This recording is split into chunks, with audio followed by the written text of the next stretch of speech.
With each of the 32 teams having already played 2 to 4 times, I think it's safe to analyze a few points, positive and negative, of the Copa Libertadores group stage. Following the norm of saving the best for last, without any further ado, let's start with the no muy bueno, or the ugly. Back after 6 years, current Sudamericana champions River Plate are winless in 3 matches, instead witnessing a solid Tigres of Mexico head the group. For the 2-time Copa winners, it's now do or die. River must win at least 2 to avoid going out like they did in the last time, or in the group stages.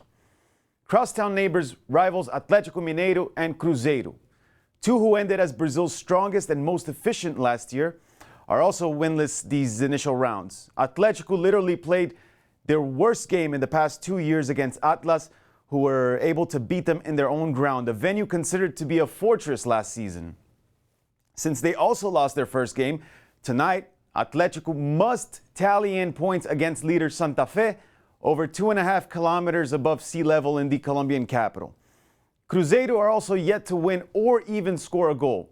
Their first 2 games ended in scoreless draws, and this in perhaps the weakest of 8 groups, made up by highly untraditional sides, Universitario de Sucre of Bolivia, Mineros of Venezuela, and tiny Buenos Aires neighborhood side Huracán, El Globo. Granted, the defending national champions took a major blow by losing key elements in their lineup from last season, but regardless, they should be leading this group. Matchups in the knockout stage are defined by the overall best placed sides being paired up against the worst second place teams, which theoretically should be easy for those in the top, but not quite. Let's remember that Cruzeiro lost their first 3 matches in '97 and then ended as champions that year. An even better example, San Lorenzo made the knockouts as second worst last year and also ended as champions. Like Riquelme used to say, the Libertadores is one competition in the group stages and a whole different ballgame in the knockouts.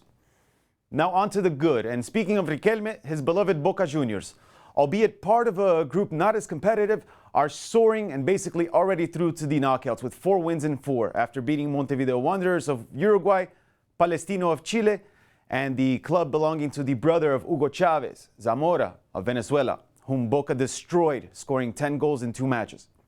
Finally, the 2012 champions Corinthians, located in the group of death, are also being regarded as a major force after a hugely convincing win with authority over another powerhouse, São Paulo, and 2 away victories, one versus current champion San Lorenzo, another versus the group's weakest link, Uruguayan champions Danubio, just last night.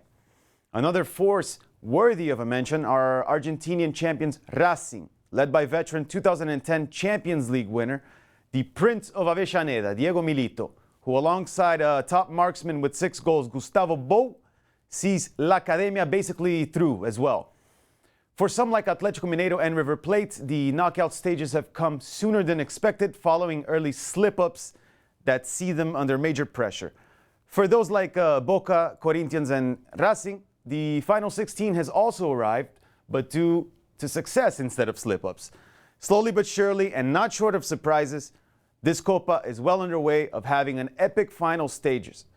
And you should watch as much of it as you can. Until next time.